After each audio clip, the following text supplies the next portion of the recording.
The village in it with a map and a plan. No place too tiny for this determined man. Crossing the counties one by one, you'll see in every English corner a bit of history.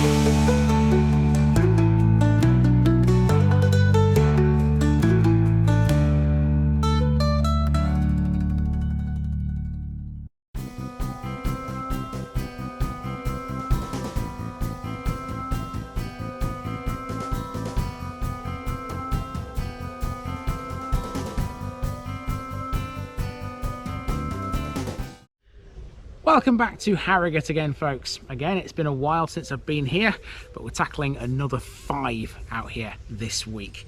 They're all small ones, with the exception of the one you'll see on Thursday. That one's a little bit bigger. Everything else is, shall we say, a tiddler. Speaking of tiddlers, that's something you can catch in a fishery, which is just to my right-hand side, I would imagine. We're going to be checking that out in this episode. But this one's going to be dominated by education, mainly. There's a huge school in this one. This is Thorpe Underwoods.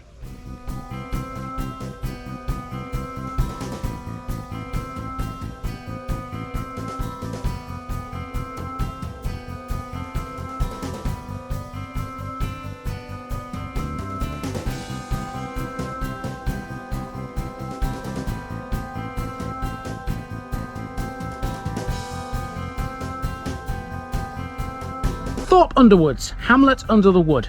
Hello Harrogate, I'm back again for another week's worth, and this time around we're filling in some more gaps on the eastern side of the district, close to the border with Hambleton. 4 of the first 5 we'll be looking at in this batch are really small places, with only the one we'll cover on Thursday with any real meat to it. That one can wait its turn. Today we're in Thorpe Underwoods. This is a hamlet that has just a handful of houses, a fishery and a school, but as schools go, this one's rather unusual. In the early 1900s, a school was founded in Harrogate itself, and it stayed there until 1991. It underwent a big transformation in that year, changing not only its name, but also its location.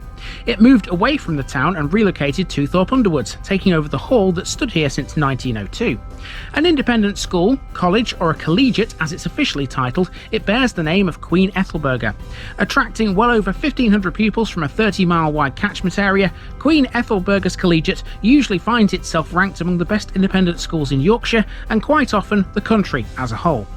The hall it occupies is a replacement for an older one that burned down in 1895. That older structure was known as Thorpe Green Hall, and it was well known to members of the Bronte family, the famous literary lot from Haworth near Bradford. Both Anne Bronte and her brother Branwell had ties to the place, and in this video we'll learn how. We'll also be looking at a fishery here too, one whose owner is allegedly proficient with a musical instrument. Intriguing. Let's go. Here we have Thorpe Underwoods as it looked in 1990. Straight away you'll note how open the landscape is. It's not changed a lot since those days. The land was very flat and arable, and still very much is now. The main nucleus of settlement hasn't changed either. It can be defined as this area here around Thorpe Underwoods Hall. The hall here is shown like any other country house of the period, surrounded by its grounds and a modest parkland. Today, the hall houses a school, or a college if you will, and its grounds have been extensively built on. To the west you can see some clumps of trees. Whilst the area is still very leafy in places, it's also watery. Let's have a closer look. Zoomed in now, take note of the wood in the circle. Literally just a wood here, that's where Thorpe Underwood Fisheries is today, which utilises some artificial lakes. You can also see Thorpe Underwood Hall and its parkland and grounds. That building is still here, except now it has a lot more built around it. Our walk, which will only be a short one, will take us literally between these two areas. They've defined Thorpe Underwood for several years. So there really isn't much to Thorpe Underwood, not in terms of an actual village anyway. The main landmark here is the college, but some folks also come here for this too. This is Thorpe Underwood Fisheries, which has some rather indifferent reviews online. A couple of them mention the owner and his proficiency with a set of bagpipes. Now, forgive me if I'm wrong, but I thought fishing was supposed to be a quiet pastime. I'd love to know from the anglers out there any experiences you've had of this place. There are a couple of houses near the fishery, but you can count on one hand the number of properties Thorpe Underwood has in total. There are a few more along the lane to the north of the college, but they're nothing greatly special. Education is certainly the dominant feature here.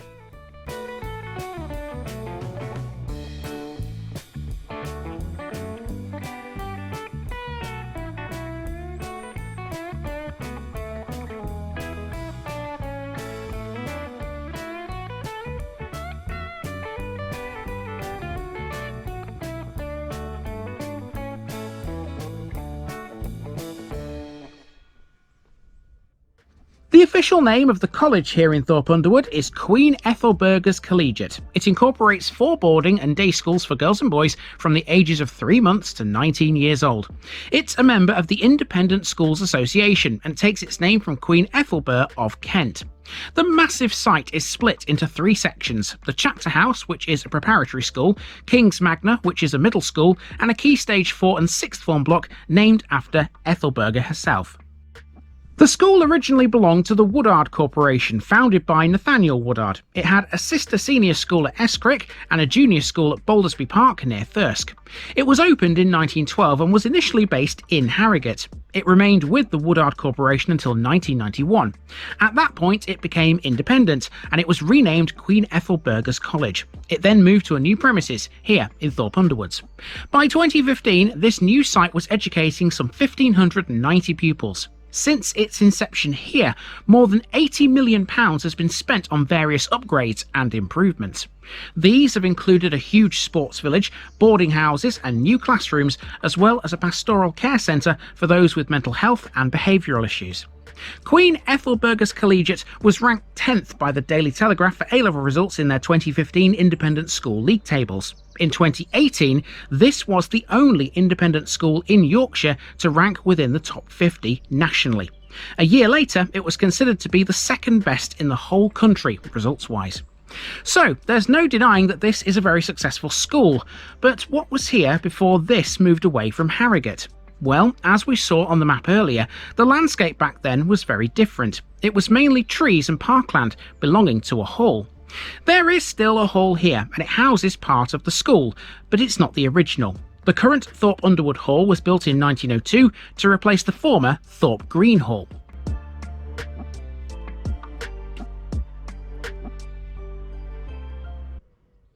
Now, Thorpe Green Hall had ties to the novelist Anne Bronte, who was governess to the 4 children of the Reverend Edmund Robinson there from 1840 to 1845.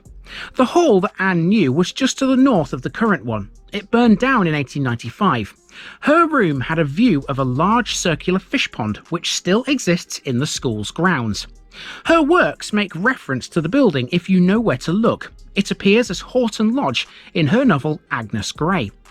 Anne Bronte had mixed feelings about her position at Thorpe Green, often hating the idea of being away from her home in Haworth. Indeed, in Agnes Grey, there's a line that was written expressing her own personal feelings towards the place.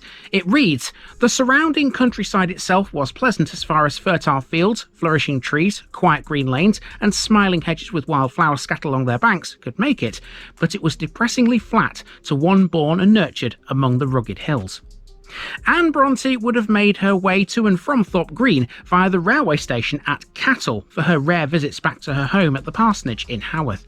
It would have been common to see her making that trip with Flossie, a spaniel gifted to her by 3 of the Robinson girls. In 1843, Anne's brother Branwell came to Thorpe Green, engaged as a tutor to Edmund Robinson's son. Branwell was ill when he was here, although he was still able to instigate an illicit relationship with Lydia Robinson, 13 years his senior.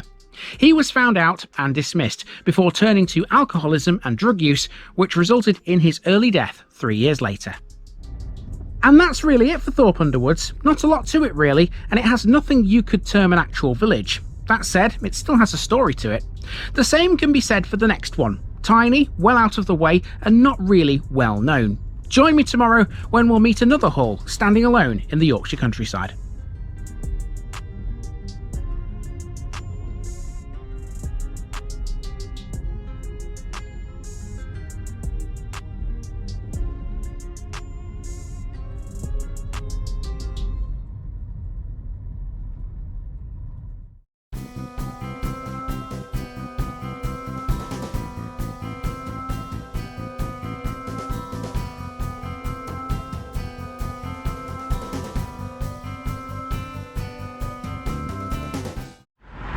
Hello folks, welcome back to Harrogate once again. If you thought yesterday's episode was small, you ain't seen nothing yet.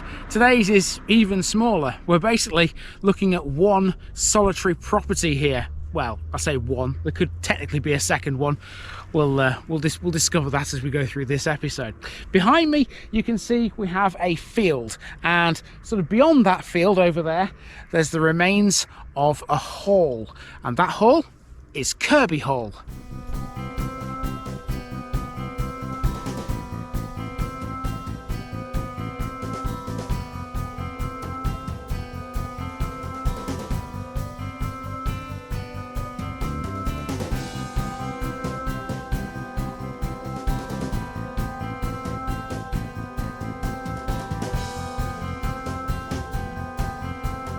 Kirby Hall, Hall at Church Farm. Next up in Harrogate, we have the parish of Kirby Hall, and this is, in no way, shape or form, any sort of village. Kirby Hall is literally Kirby Hall, a building that stands in a small parkland to the east of Little Ouseburn, the closest village to it. In the 19th century, Kirby Hall was a township in the parish of Little Ouseburn, and in 1851 it did have a reasonably large population at 48. I know that doesn't sound massive, but when you consider we're talking about an estate and not a village, it's pretty high. There remains no village in the parish, which is still centred on the estate, although Kirby Hall itself isn't the same as it was. This hall should not be confused with another Kirby Hall in Northamptonshire. That one was the location for the filming of Mansfield Park, and it has a whole different history to it.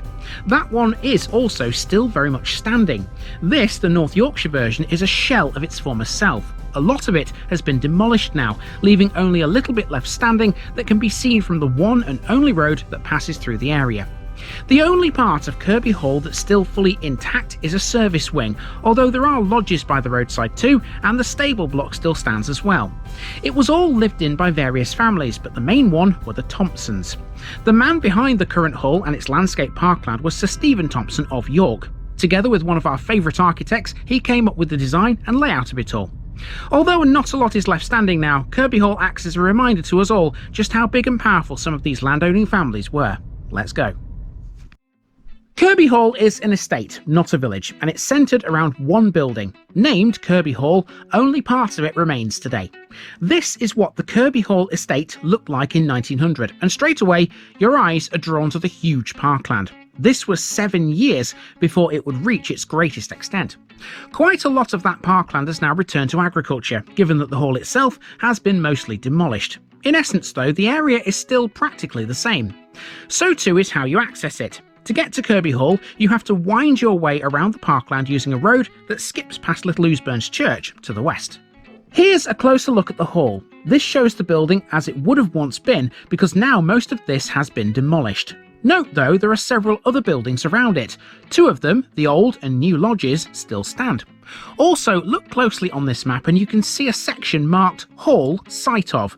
That's because Kirby Hall, as we know it today, was only built in the 1740s. Before that, there was an earlier house. Now, it's known for sure that there was some sort of building on the site of Kirby Hall at the time of Doomsday, but what that was exactly is open to debate. The chances are it was some sort of manor house or other important building. It was owned by Osborne de Arches, and it devolved on his death in 1115 to his son.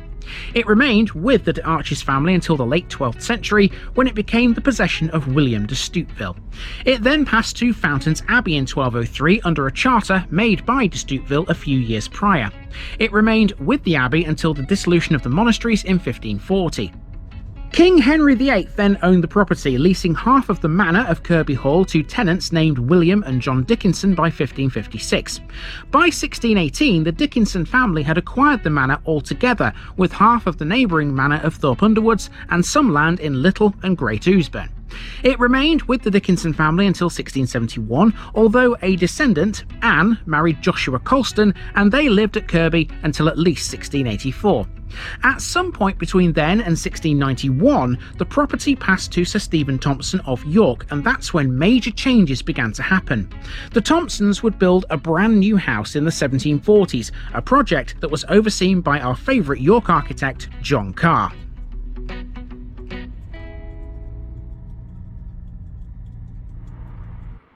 So here we are at the gates to Kirby Hall, and as you can see, there is a building still here. Let's explain how it got to this point. It was Stephen Thompson who commissioned the building of Kirby Hall in 1746. It was built by Roger Morris and Richard Boyle, the 3rd Earl of Burlington. John Carr was the Clerk of Works. The work cost £13,500 and contained carvings by Grinling Gibbons and murals by James Thornhill. Kirby Hall was to be influential, laying within parkland which included a serpentine river. The river took advantage of a natural watercourse, with Thompson's idea being to create a river similar to the one at Chiswick near London, where Boyle resided. With a significant inheritance in 1814, Richard Thompson had the funds to add to the designed landscape. He commissioned a flower garden and a fountain, but whether or not they were actually created is not known, as the plans for them are now lost. The hall itself, though, was added to. An 8-room wing, no less, was added to the original house in 1800. That was demolished in 1857, but its replacement was even bigger. Just 3 years later, Kirby Hall had a brand new 24-room wing, so as you can imagine, the size of this place was quite something. It wasn't to last, though. The Thompsons remained in residence until just after World War I. In 1919, they sold the estate, and in 1920, most of the house was demolished. The remains, which are built of limestone, include a 7-bay house wall and an angle and quadrant wall to the left. They are Grade 2 listed. The former service wing of the house is the only intact section of the hall remaining, separately Grade 2 listed. There are also a couple of other buildings on the estate.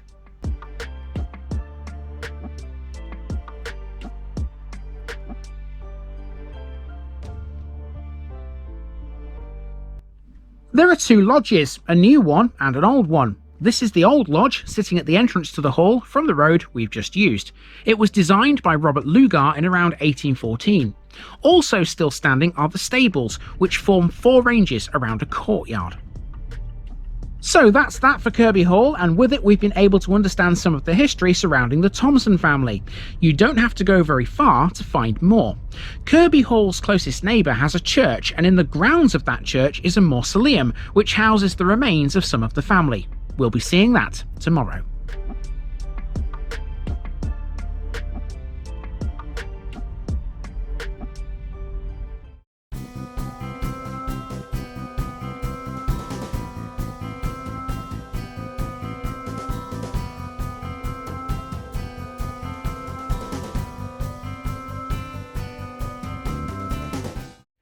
Welcome back to Harrogate again, everybody. Now, so far this week we haven't really got going, have we? We've seen 2 really small parishes which have taken me less than half an hour apiece. We haven't really seen a proper village. Well, we're about to. Behind me there we've got the gates of a church. In there is a mausoleum related to Kirby Hall that you saw yesterday. This is Little Ouseburn.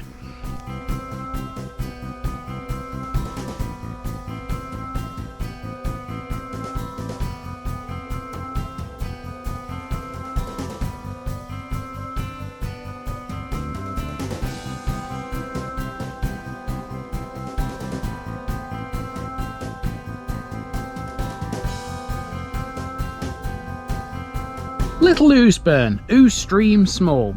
Today on TVI we're in the parish of Little Ouseburn, the smaller of the 2 villages that share the Ouseburn name in this area.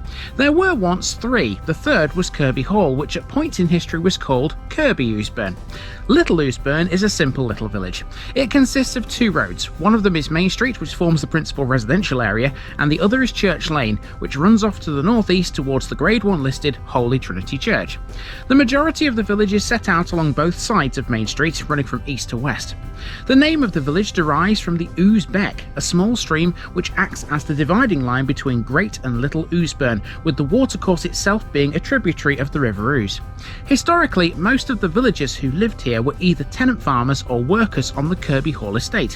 When the hall was demolished in the 1920s and its estate was broken up, most of the houses and land in Little Ouseburn were sold to the villagers. By far and away, the most interesting bits of Little Ouseburn are at its easternmost and westernmost extremes. In the east, you have the church, and in the churchyard is a fine mausoleum. Close by to them both is Moat Hall. That used to be part of the Kirby Hall estate and has ties to goings-on in World War II. To the west are 2 former pubs called the Green Tree and the Bay Horse. One of them still stands, but the other has been demolished now. The bit in the middle features a village hall and a small park, as well as loads of houses once tied to the Kirby Hall estate. Let's go walking and see it all.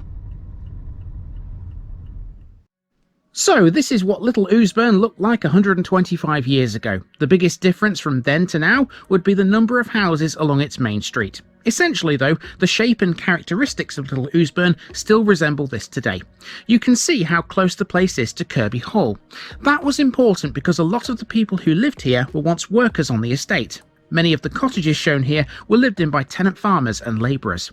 Now they're all privately owned, and since those days more housing has been added. As Little Ouseburn grew bigger, it expanded westwards towards what is now the B6265. That used to be the Roman road Deer Street. There hasn't been much expansion eastwards. The village church is still separated from Main Street in this top right corner. Let's get started by looking at that area to the northeast of the main village. This is the part of Little Ouseburn that's closest to Kirby Hall. This area features the church, and that's pretty much the same as is marked on the map. It remains in a rather isolated position away from the rest of civilization. Take note of the church grounds here too. You can see there's a mausoleum marked here, and that's still there now. It was an important landmark for the Thompson family of Kirby Hall. South of them both is Moat Hall, another building that has quite a storied history. Virtually none of this has altered since 1900, so let's go and have a look at it. Dedicated to Holy Trinity, the church is separated from the main village by a meadow with a pair of footpaths that cross it. This one is within the Deanery of Ripon, the Archdeaconry of Richmond and the Diocese of Leeds. Its benefice is united with 5 other local churches. Although away from the rest of Little Ouseburn, its site is considered attractive, positioned on an angle of the road among some trees. It's a simple church consisting of a nave, 2 aisles, a chancel and an unbuttressed tower. There's also a porch, which is the latest addition added to the building in the 19th century. The whole thing is built of a mixture of sandstone and limestone, and there's even some reused Roman stones in the tower, evident by their large size.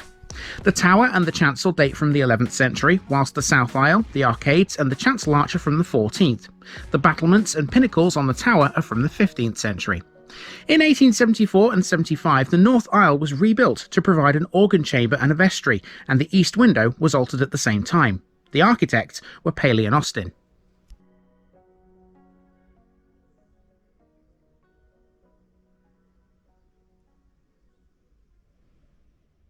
To the southwest of the church is the Thompson Mausoleum, dating from the middle of the 18th century. It was built for Henry Thompson of Kirby Hall, who died in 1760. We have met a similar mausoleum on our travels through the East Riding. Many of you will likely remember the Halsham episode and the resemblance this bears to the Constable Mausoleum. This one is constructed in sandstone ashlar and has a lead roof. It consists of a rotunda surrounded by a Greek Doric colonnade. That has a triglyph frieze and cornice, and the whole thing is surmounted by a drum with a domed roof. The mausoleum is a Grade 2 listed building. The style of the mausoleum is that of a baseless Roman Doric temple, meaning it has no plinth or base and instead is grounded into the earth. There has been much debate about the exact date of the building and who designed and built it, but thanks to university researchers at Kiel and Hull, we do have an idea. Permission was granted by the church commissioners to build the mausoleum in 1742, but nobody knows for sure when the first stone would have been laid. However, that date rules out John Carr as its architect. He would have only been 19 at the time and yet to explode onto the architectural scene. Colonel James Moyser of Beverley supplied its plan initially. He was a known friend of Henry Thompson. Moyser's ideas were much altered by Thompson, and so he eventually withdrew his involvement. So who did eventually design this? Lord Burlington of Lonsborough was ideally placed to offer support, but by the 1740s he was no longer a practicing architect. In all likelihood then, it was Roger Morris, a friend of both Moyser and Lord Burlington. Morris was also involved in the design for Kirby Hall for Sir Stephen Thompson, as we learned yesterday. Over 160 years, members of the Thompson family were interred in the crypt below the main chamber. When the vaults filled up, burials were then moved to the graveyard behind. By 1910, the Thompson family had vacated Kirby Hall, but the mausoleum stands as a reminder to the days when they held all the power around here. It's a little bit lucky that this still stands actually. In 1945, when a Canadian Air Force Halifax bomber crashed nearby, exploding its payload of bombs, it damaged both the church and the mausoleum. By 1993, the mausoleum was in a perilous state, but it was saved thanks to huge local interest, the work of York architect Peter Pace, and some support from English Heritage and the National Lottery Fund. A partnership with the York Conservation Trust was later established, and since 2009, they've looked after the building. Moat Hall sits to the south of the church. The exact origins of Moat Hall are not known, however it is believed it sits on the site of a much older property that could possibly have been moated. That would explain its name, but nobody has ever worked out if that's the case, despite the fact that the North Yorkshire and Cleveland Vernacular Building Study Group have researched this property. They found evidence of a substantial medieval timber frame manor house, the earliest part of which was late 15th or early 16th century. It still survives as a central part of the hall today. Moat Hall was at one time under the ownership of the Kirby estate. They added its current grand staircase and remodelled its facade, creating a typically symmetrical Georgian elevation. During World War II, it was used as a hostel for Land Army girls. The hall and the land between it and the church were bombed at that time, thought to be an overrun of a bombing sortie on RAF Linton-on-Ouse.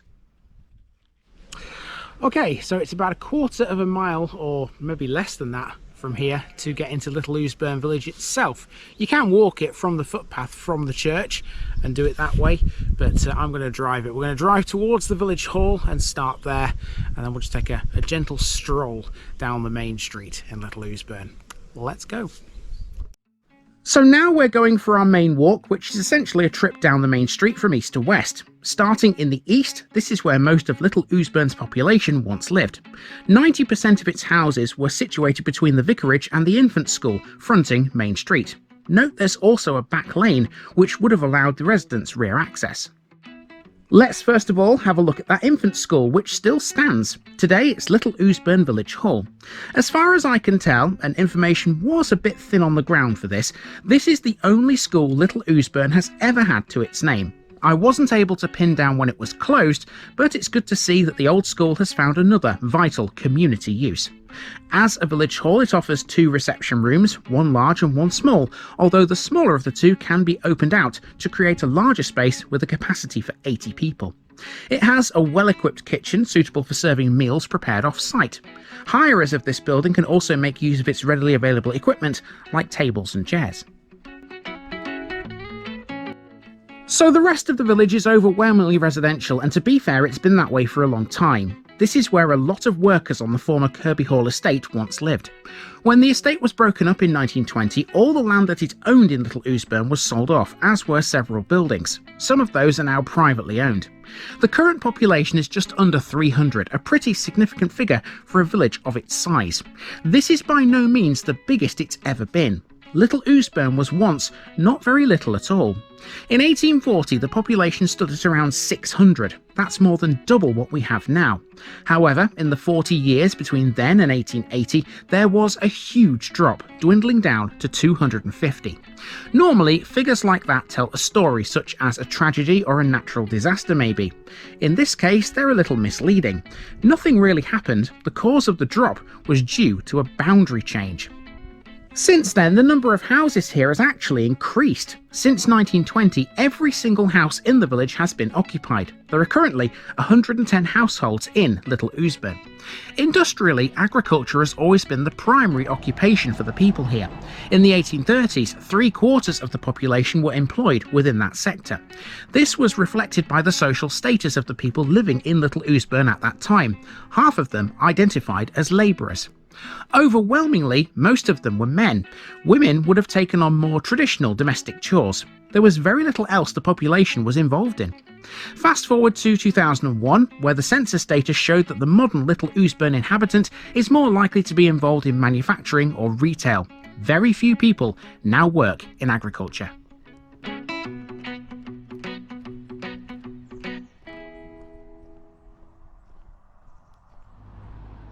Amenities and facilities are a little thin on the ground in Little Ouseburn. Mind you, about 3/4 of the way down the street, there is a small park. It's well hidden because you have to walk up this little path to get to it, but it's worth a look. It might not be the biggest playground you ever did see, but it does its job for the local children very nicely, thank you very much. Aside from this park, the church and the village hall, Little Ouseburn doesn't have any other essential facilities. There's no shop here, nor is there a post office anymore. We already know there's no school either.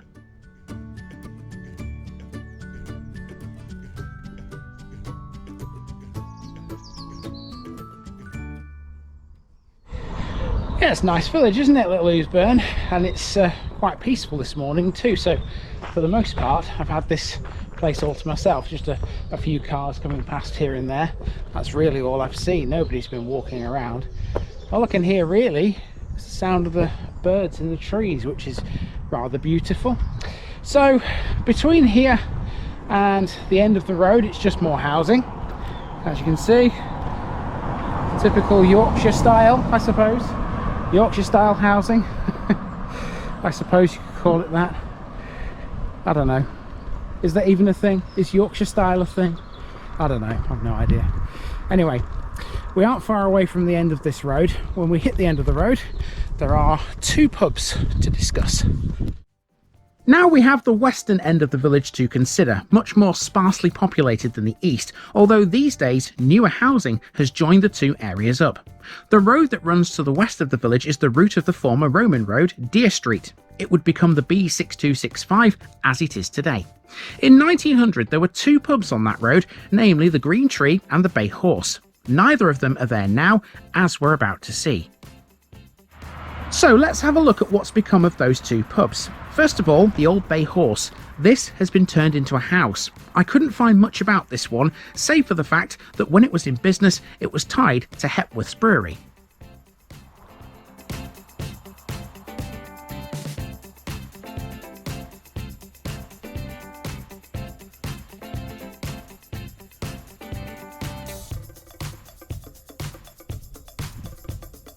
As for the Green Tree, that's also no longer trading, but unlike the Bay Horse, the building it occupied has been knocked down. Sitting in its place now is this brand new house, which has only been here since 2022. The pub closed 3 years earlier in 2019. As a roadside pub, it's perhaps unsurprising that it had quite a long life, but in its later years its opening times were erratic as part of the building was to be converted into housing. Well, I think we can safely say that now it's housing, can't we? With the demolition of the Green Tree, Little Ouseburn was left without a pub for the first time in more than a century.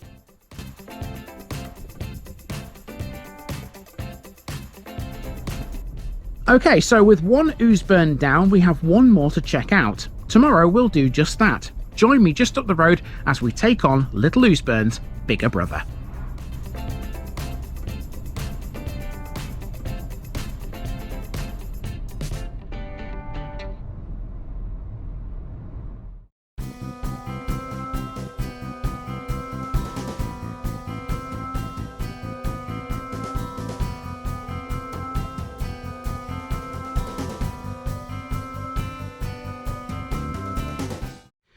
Welcome back to Harrogate again, folks. Now, to begin this episode, I'm going to take you back to your GCSE days, or your O-level days if you're one of my older viewers. In geography, you would have been taught, I'm sure, that where a river begins is called its source. And we've seen plenty of rivers on this channel, haven't we?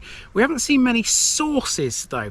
There is a source close to where I'm standing right now. It's the source of the River Ouse, the big river that goes through York and Goole and ends up in the Humber. You can find it in Great Ouseburn.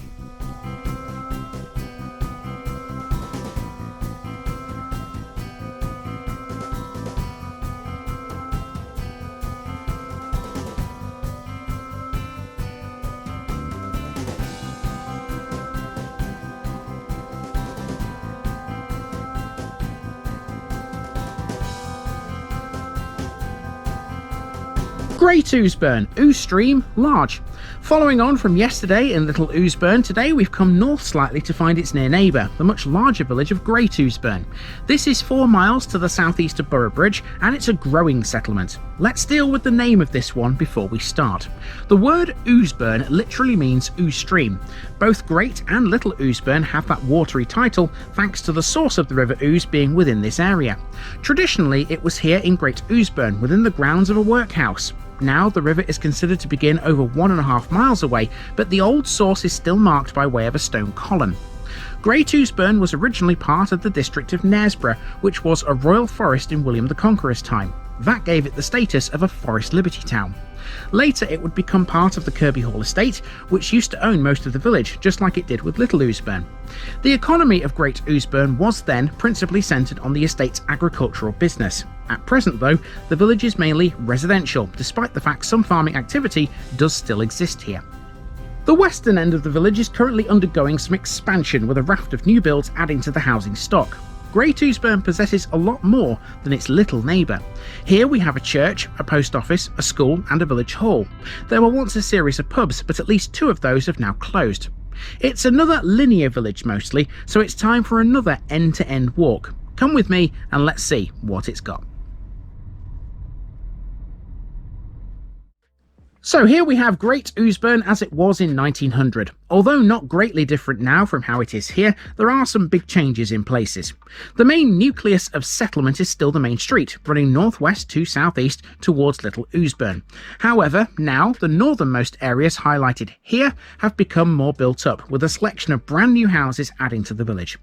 Note the watercourse which this all sits close to. Running across the area is the Ousegill Beck, which begins to the west of the village in a garden. It's traditionally the source of a major river, and there's a stone column that marks that fact close to the Great Ouseburn Workhouse, a fabulous Victorian building which still stands. Let's get started with the workhouse. Its main building is still standing and was until very recently abandoned and very overgrown. As you can see, it used to stand in a very isolated position. It still does, except now it's partly surrounded by a small industrial estate. Take note here not just of the workhouse, but also the small landmark labelled Stone. That's well known in these parts. The history of the workhouse can be traced back to 1828, even though this building wasn't erected until 1856. In 1828, the Great Ouseburn Gilbert Union was formed, initially encompassing 40 parishes. Gilbert Unions were a form of local administration for poor relief. They preceded the more centralised Poor Law Unions, which were established in 1834 under the Poor Law Amendment Act. In 1854, Great Ouseburns Gilbert Union was dissolved and was replaced by the Great Ouseburn Poor Law Union. 2 years later, this workhouse was built. The workhouse would have served the surrounding villages, as both the Gilbert and Poor Law Unions were based on geographic areas rather than specific parishes. It was to be one of the largest Poor Law Union workhouses in North Yorkshire. The main building stood on its own for almost 50 years, until a separate structure, an infirmary, was added in 1891. During World War II, the old workhouse building housed Italian prisoners of war before in 1953 it was bought by Campbell and Penty. They were seed merchants, and these were their offices. Today, much of the interior of the building remains unchanged from the days when Campbell and Penty were around. The company, which was founded in 1921, vacated the site when it was taken over by Norfolk-based Saxon Agriculture in 2018. Today, they're based in Tadcaster. Traditionally, the workhouse was the location where the River Ouse began. The source of the river is considered by many now to be elsewhere. Its historic starting point is marked by a stone column in the grounds of the former workhouse. We can't get to the column because it's on private land. Let me show you though where it is.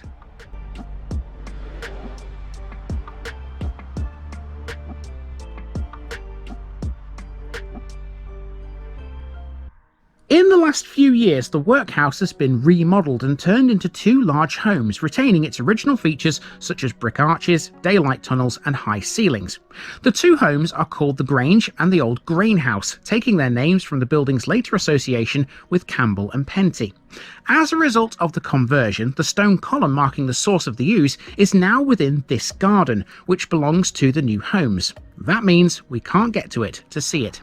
The source is known as Ouse River Head, or alternatively Ousegill Spring. The site is 38 yards away from the present course of Ousegill Beck, a small stream earlier known as Uskeld Beck. The start of the River Ouse is now considered to be the point where the Ousegill Beck joins the River Ure, just over 1.5 miles southeast of Great Ouseburn.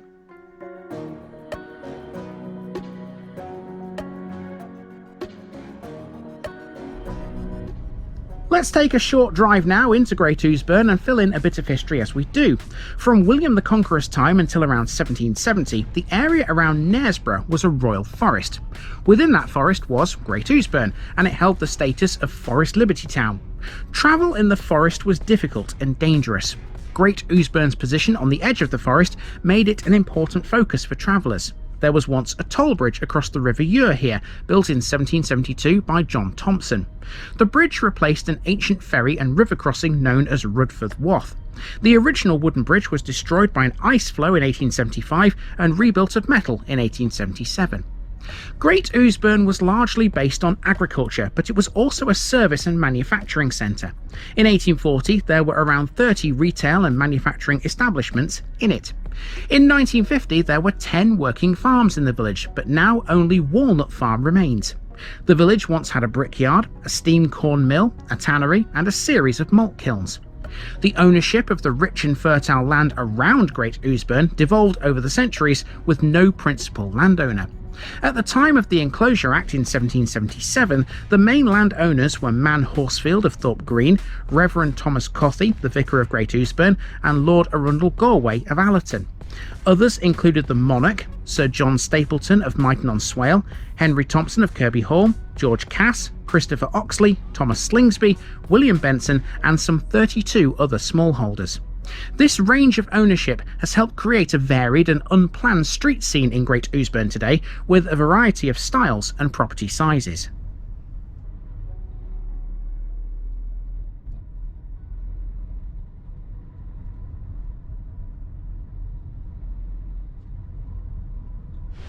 Right, here we are then in Great Ouseburn village, which is the biggest one you'll see this week, but even then it's not a massive place.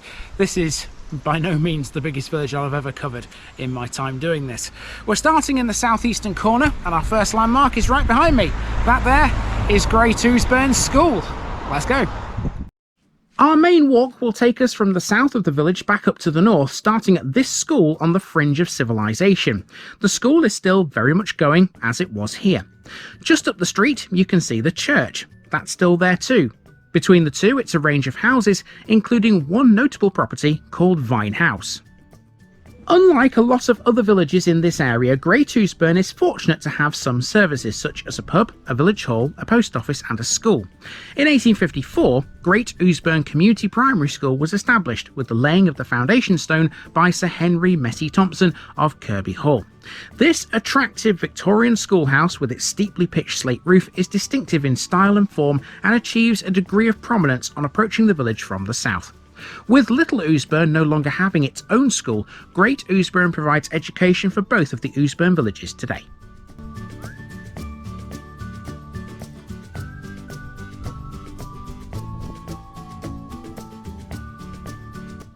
Let's head up Main Street now. This is flanked by several two-storey buildings which are generally tight up to the pavement or set behind small walled front gardens.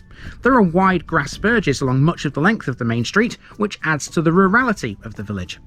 The deep cutting formed by the road creates raised grassed banks, with cottages raised above the street level, creating a gently varying roof line throughout the village.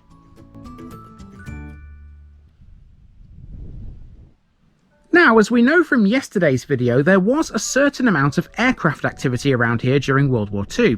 A crash at Little Ouseburn damaged its church and the Thompson Mausoleum. Here in Great Ouseburn, there are a pair of blue plaques which commemorate another crash. These can be found on Vine House, just north of the school. The reason there are two is because one is written in English and the other is in Russian. They were placed here because the air crash they refer to happened just behind Vine House in 1942. The aircraft was a de Havilland Flamingo of 24 Squadron. It was carrying 2 Air Ministry staff and 4 high-ranking Russians. The plane had travelled from RAF Hendon to RAF Teeling near Dundee. It was returning after a short stop at RAF East Fortune near Edinburgh when it developed engine trouble. It then caught fire and crashed to the ground in the field behind Vine House. There were no survivors. In Great Ouseburn, there are 20 buildings or structures that have a Grade 2 listed status. One of them is St Mary's Church. In 1348, to compensate for damage done by the Royal Army before the Battle of Neville's Cross, Sir Thomas Rokeby gave this church to Eggleston Abbey, which held it until the dissolution of the monasteries. This is often argued to be the focal point of the village today. It has a Norman tower with a 13th century belfry, 14th century arcades, a 3-bay aisled nave rebuilt in 1820, and a 15th century chancel. The South Chapel was constructed in 1883. The church also features stained glass windows and remnants of medieval paintwork. It has strong historical connections to the Tancred family, particularly through a marble tomb and regular bell ringing by local teams. St Mary's Church is also widely known for its links to Bronte history. In here there's a tablet, and in the churchyard is a towering obelisk. They both memorialise one Dr. John Crosby. Crosby was said to have acted as a go-between for Lydia Robinson and Branwell Bronte following the latter's dismissal from Thorpe Green Hall after their affair. You'll also see a plaque in here for Jane Robinson, Edmund Robinson's aunt, who was instrumental in arranging his match with Lydia.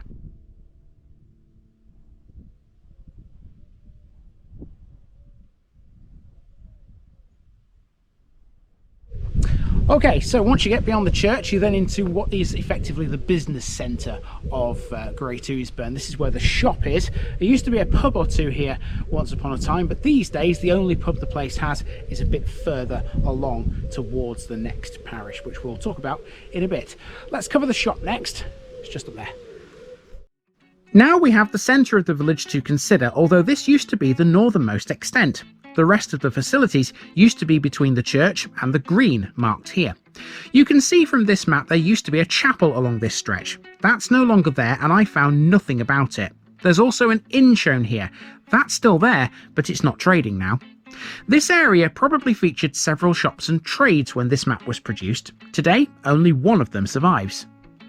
As the largest village in the area, Great Ouseburn is able to boast a shop to call its own. This also doubles as the post office.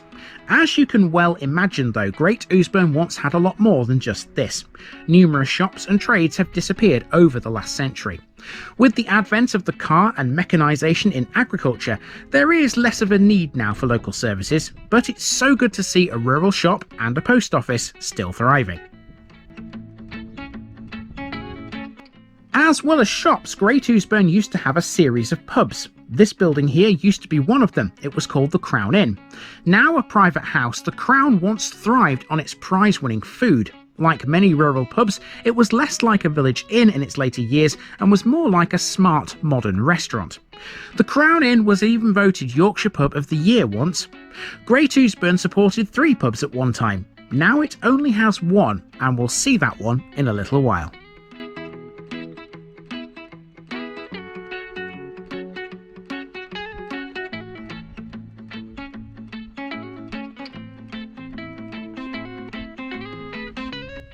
This is the village green, which sits at the point where the lower north end of Main Street meets Branton Lane and the road to Upper Dunsforth. The green is perhaps the biggest clue as to Great Ouseburn's agricultural past and form. It defines what used to be the centre of the village, strongly linked to its historical rural surroundings. Small and triangular, the green remains a focal point. The mature trees help to add to the rural character of the village today. In the centre of the green is something called the Millennium Seat. It provides a platform for a stone, which has been on the green for as long as the local people can remember.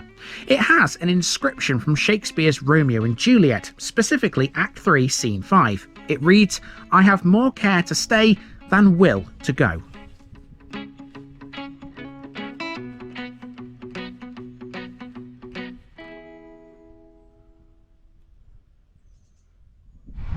Yeah, you'll just have to trust me that that's what the inscription on this thing says, because it's quite difficult to try and film it.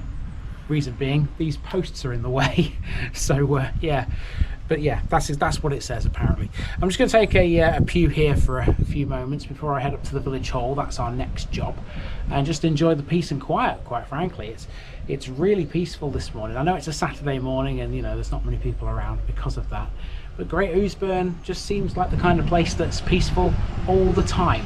So if you ever find yourself out here, take a pew under this canopy next to this big rock and see if you've got more care to stay than you have to go. So our last area focuses on the north of the village, around the area known as Branton Green. Of all the areas of Great Ouseburn, this is the one that's altered the most. Shown on the right here is a field with a footpath running over it. That's still there, but now it's a playing field with the village hall occupying part of it. To the west there was a Methodist chapel, but just like the other one, that's now gone. In its place, there are new houses, loads of them, on both sides of the road. Great Ouseburns Village Hall has a storied past. This brick building was erected between 1984 and 85 with a combination of funds raised by the village and a government grant. Prior to its construction, a wooden building was used by the village instead. It was bought and erected in 1951. It had previously been the YMCA hut in St George's Field in York. And prior to that, Great Ouseburn had a village reading room. That still stands. It's called Horseshoe Cottage these days. There was also a church hall, which was an old barn. That was located where the Warren now stands, behind the vicarage on Churchfield Lane. Whilst it's mostly been demolished now, a little bit of that barn can still be seen. It's part of a boundary wall on Churchfield Lane.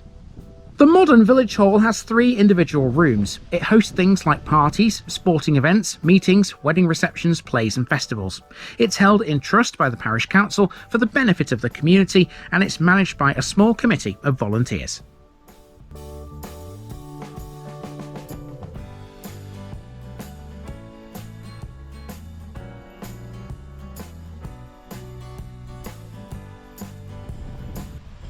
So yes indeed, this northern end of the village is a lot different to how it looked back in 1900. The biggest change is a raft of new houses.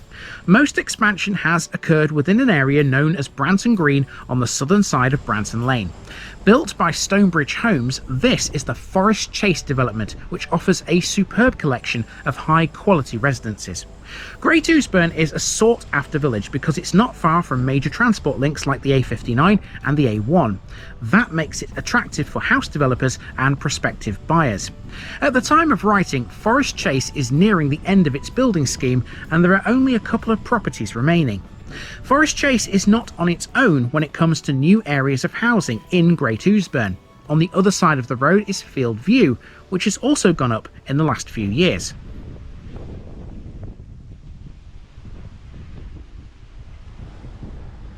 So with all these new properties, it makes sense for Great Ouseburn to have and retain the facilities it does, but they also allowed for a brand new business to emerge. This is the Lime Tree Inn, and although it's modern, having been literally built alongside the new houses, this is a proper Yorkshire pub. As well as serving the Great Ouseburn people, it's developing a reputation for being a go-to place for visitors to the Yorkshire Dales and the North York Moors, both of which aren't far away. For those who want to spend a little more time at the Lime Tree, it has 7 thoughtfully and individually designed rooms upstairs, so it's almost like a mini hotel. It's all run by husband and wife team Rob and Heloisa Mitchell, who wanted to create a modern day local that would be like a home from home for each and every one of their guests. Inspired by the rolling rural landscape around them, they've ensured that the food here is locally sourced, the ales are hand-picked, and the welcomes are plentiful and natural. That's both Ouseburns now behind us, and so this latest run in Harrogate has 1 remaining. Tomorrow we're off to a parish that has 2 villages. Between them both, there's a huge vineyard, so if you're a wino, you're bound to be interested. Come back tomorrow and we'll have a look at it.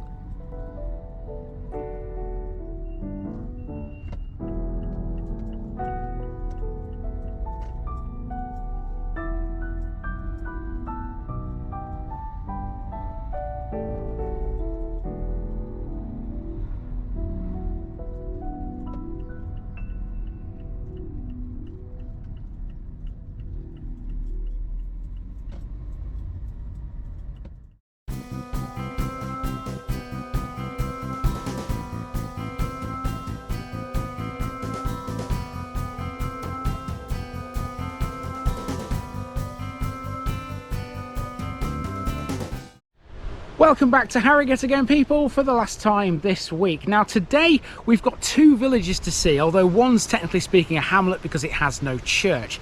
But between those 2 settlements, this area here, which you can see behind me, that's the most interesting bit of this one. Believe it or not, the biggest landmark in this place is behind that hedge. Welcome to Dunsforths.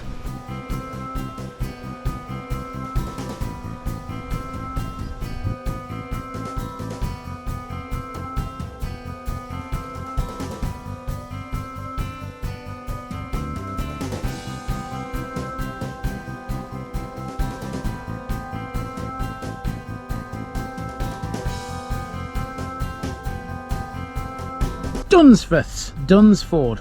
Wrapping up the week here in Harrogate, today we come to the parish of Dunsforths, and yes, that is indeed plural. There are two Dunsforth villages and they sit next to each other in the North Yorkshire countryside, just north of Great Ouseburn. In the Domesday Book, the Dunsforths were recorded as one settlement with variously spelt names like Doneford and Dunesford. Keep those in mind for later.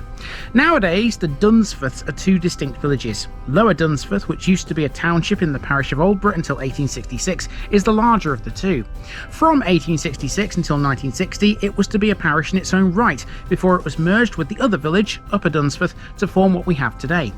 Lower Dunsforth has the main village-like features in this one, the largest and most prominent being the Church of St Mary. Rebuilt in 1860, that has a tall buttress spire, giving Lower Dunsforth a clear landmark seen for several miles. As for Upper Dunsforth, that used to be connected with Branton Green, the small hamlet which now forms part of Great Ouseburn to the south. That once had a pub called the Plough Inn, but it's never been a greatly important village. Well, until recently that is. Between the two villages there's a plot of land which helps to put Upper Dunsforth on the map today. Several people will know this place because of it, because since 2016 it's been producing some of the top English wines from a vineyard inspired by a combination of ones in Tuscany, the Romans' involvement with the area, and the little-known Queen Cartamandua. It's a good little parish, this one, so let's check it out. This is what the Dunsforth villages looked like in 1900. As you can see, Upper Dunsforth was not associated administratively with Lower because it was instead tied to Branton Green. Lower Dunsforth was its own parish. These days, Branton Green is part of Great Ouseburn, and the two Dunsforths form one contiguous area. Interestingly, the two Dunsforth villages were not only separated for admin purposes, they were physically separated too. The biggest difference between this map and now is what you can see here. North of Upper Dunsforth, the road stops and becomes a footpath. That footpath has now become a road, and it links the Dunsforths together. It runs alongside this patch of land, which these days has become the one thing Upper Dunsforth is most famous for. So, to begin with, let's cover Upper Dunsforth, which, given the name, should really be the one that's furthest north in my mind, but it's actually the southernmost of the two settlements. As you can see, Upper Dunsforth wasn't a lot to write home about in 1900. Literally, everything was on one road, the one leading from Branton Green. Interestingly, you can see there's a pub marked here called the Plough Inn. As a pub, that's long gone, but the building still stands. It's called Plough Cottage today. The best way to cover Upper Dunsforth is to drive straight through it. Entering the place from the south, coming from Branton Green, you can see right away where the Plough Inn was. It was on this corner here, with Plough Cottage serving as the only reminder of a time when this little place had a pub to call its own. Virtually nothing has changed in the village from the time of that map. It's still essentially one road with houses on either side. There are a couple more these days, as a few infills have been added here and there. Upper Dunsforth has been the scene of a lot of Roman finds, such as coins and urns. It once had something called the Devil Cross, a tumulus that was a known burial place. Many years ago now, it was broken into in order to obtain materials for the repair of a nearby turnpike. Human bones, urns and ashes were found in abundance. The urns were composed of blue clay and sand, generally very coarse, some ornamented and others quite plain. It had likely been a public cemetery for a long time, used well before the custom of burning the dead went out of use. It was 18 feet high and 370 feet in circumference. The site is now lower than the surrounding surface, and it's been converted into gardens. Now, while we're on the subject of the Romans, when Emperor Claudius first invaded Britain in AD 43, the Romans eventually worked their way north, arriving in this area quite a number of years later. After the Romans had increased their presence in the north by building a series of forts connected by roads, Aldborough became a major settlement, as we know already. Research suggests that wine was bought and sold in Aldborough, and given the town's significance, it would make total sense that it may well have had a vineyard. Growing grapes for wine is not something new here. 2,000 years ago, when the Romans were around, they knew this area was good for it. Just beyond the end of Upper Dunsforth, the road passes the best known landmark in this whole area. This is Dunesford, one of the most northerly vineyards in the UK. Named after Dunsforth's entry in the Domesday Book, it was planted in 2016 by the Townsend family, although the idea for a vineyard actually came about over a decade earlier. Dunesford was initially inspired by the vineyards of Tuscany, where James Townsend saw firsthand the skill and passion needed to produce quality wines during his time at Castello di Potentino. After passing on what he'd seen to the rest of the Townsend family, owning and running a vineyard was something they all wanted to be a part of.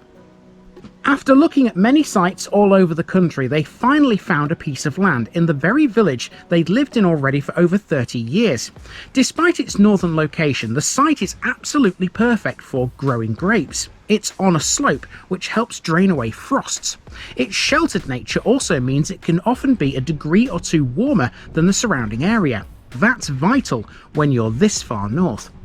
Dunesford lies only a few hundred yards away from Deer Street, meaning the Romans would likely have passed by the site of this very vineyard between Aldborough and York.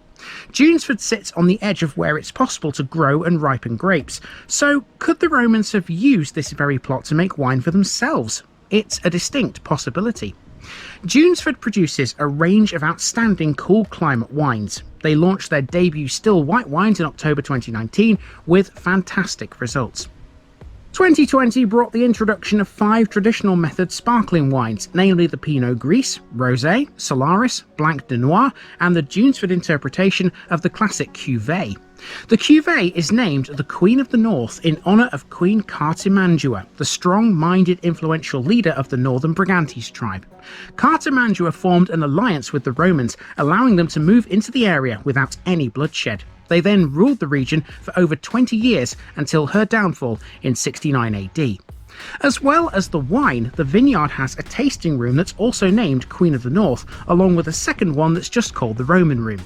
With views of the vineyard, these rooms offer something very different to the usual wine experience. They can be booked for a tour and a tasting session, or for a private event. The vineyard also has the Roman cellar door bar and a terrace, which can also be hired. There are many options here for hosting a gathering, whatever the occasion. Now to head for Lower Dunsforth, and while we drive, let's cover the association these two places have with the River Ure. The Ure is to the north of Lower Dunsforth. At some stage in the past it was fordable, hence the name Dunsforth, literally Duns Ford. There are some historic accounts of soldiers passing through and requiring transport across the river. Although it doesn't specify who they were, we do have an idea. They were likely heading north to confront Bonnie Prince Charlie's Jacobite insurrection in 1745. As well as a ford, there was a ferry over the river at Dunsforth too at one point. The proximity of the river to the Dunsforths has had its downsides though, most notably flooding. Various actions over the years have contained the problem to a great degree. Lower Dunsforth is briefly isolated by floodwaters encroaching onto its 3 access roads, but that's a problem rarely seen these days. In previous centuries, periodic flooding must have been a regular hazard, making life very uncomfortable in the simple dwellings in which many people lived. In 1808, there was a systematic attempt to manage drains and watercourses around here. 5 dike reeves were appointed to maintain the drainage. As part of the plan, the Town Street Sewer was created. It's an open drain on the southern edge of Lower Dunsforth's main street. It remained open until 1975, having been kept as such deliberately to clear floodwaters. Although effective, it was a foul and unpleasant feature. It's now culverted for most of its length. Now, of course, flood management is a lot better. The Ure is much more actively managed for both water extraction and control of the tidal reaches of the Ouse.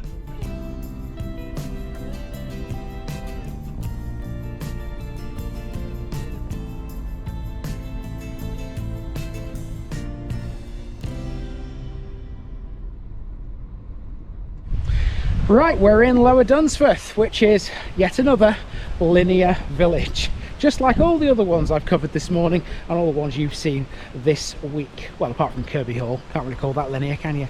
Anyway, I'm making my way to my start point, which is the church. That's at the eastern end of Lower Dunsforth, and at the western end is where I'll be finishing up. There's a story to tell you when I get to the western end about a murder, so hope you're ready for that. So yeah, let's make our way to the church and see what this place is all about. So now let's have a look at Lower Dunsforth, the much larger of the two villages. This is about a mile to the north, linked to Upper Dunsforth these days by way of that road. That never used to be the case, of course. This has been the larger village for years, and as such it has far more houses. On this map you can see in 1900 it had quite a bit.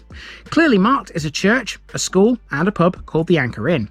Only the church is still going. The Anchor Inn has gone and the school has closed too. Otherwise though, Lower Dunsforth is very similar now to how it appears here. So this is the church and it's dedicated to St Mary. It's the only community building in the village and tries to fulfil various roles. The present mid-Victorian church replaced an ancient chapel of ease in 1861 and has continued to serve Lower Dunsforth ever since. The chapel of ease stood on the site of the present church, and until it was demolished it was the only medieval building to survive in either of the Dunsforths. Architectural evidence states that it was built in the style that prevailed from nearly 800 years earlier, which dates it back to the 12th century. As we know, chapels of ease were provided to give people living in scattered and isolated communities access to places of worship, and were probably also resting places for travellers too. Access to a church out here was extremely difficult due to the long distances to be travelled, and flooding regularly caused problems too. The current church has some bits from the old chapel. The most notable are the bells. The tenor bell is believed to date from 1550 and was thought to be cracked when inspected in 1987. Rebuilt within the vestry of the present church is a Norman arch. That's thought to originally have been the inner doorway of the old chapel.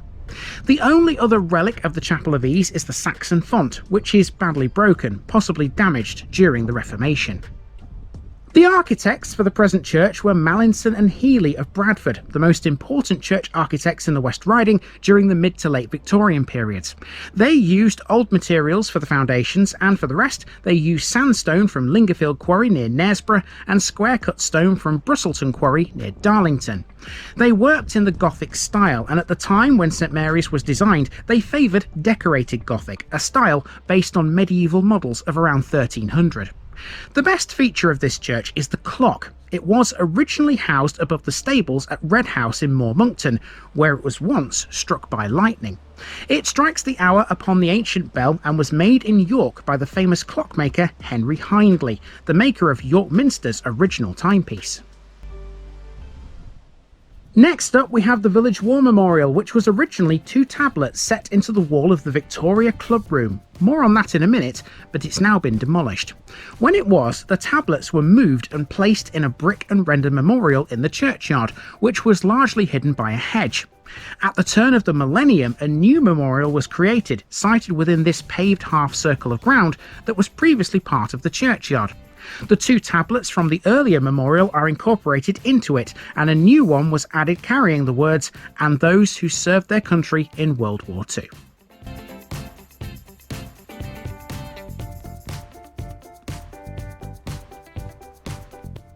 Let's walk on now through the village. In terms of roads, old maps show that the lanes, as we now know them, have been more or less in place for centuries.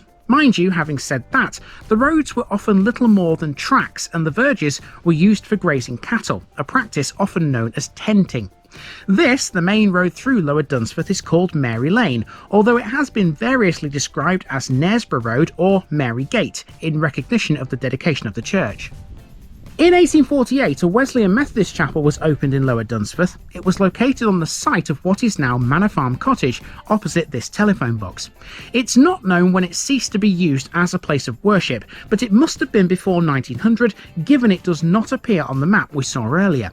Within living memory though, the old chapel had become a place of recreation, known as the Victoria Club Room.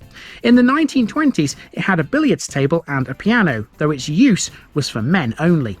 The club room, as we know, has now been demolished, and so too, by the way, has the old Anchor Inn, the only pub Lower Dunsforth ever had to its name.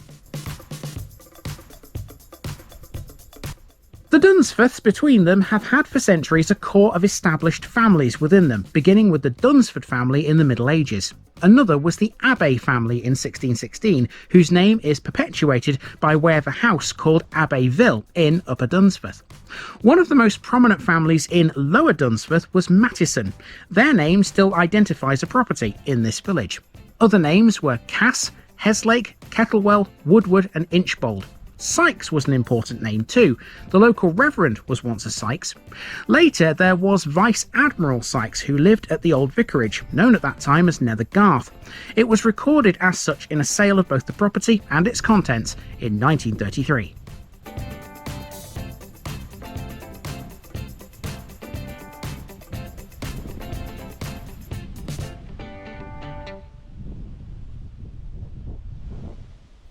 Now, if you keep walking along this road, you come to a junction. If you turn right, you're on the road to Aldborough. It's called Holbeck's Lane or Boroughbridge Road, alternatively. Access to Lower Dunsforth from Aldborough used to be via a gated road. There are two pieces of evidence to confirm that, and one of them leads to a murderous tale.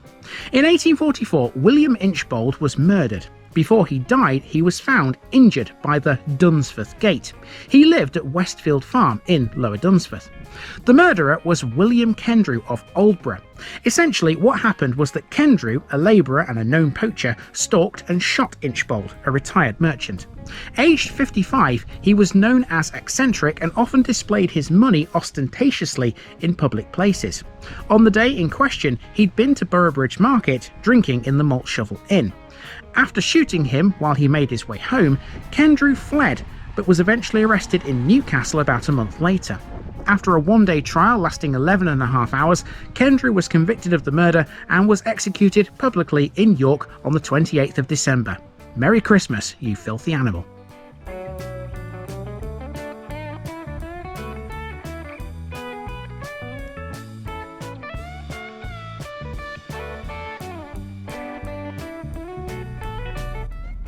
Do you know what, everybody? That's been up there with one of the most delightful runs through a set of Harrogate villages I think I've ever had.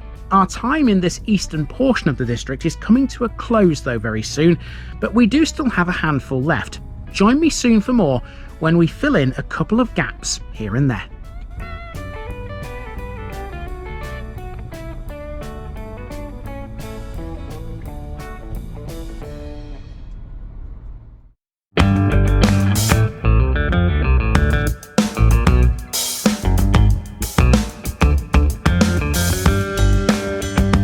Now, just before I go, remember, this video is part of a huge project to visit every civil parish in England. That's more than 10,000. These routes are pre-planned, and due to time constraints, I can't cover every detail or walk down every street. Please don't complain if this video missed something out. I pronounce names how I choose to. I am very aware that local dialect may vary, and I don't take kindly to criticism about this. You've been warned. It's impossible to know everything too. If this video was terrible, make your own.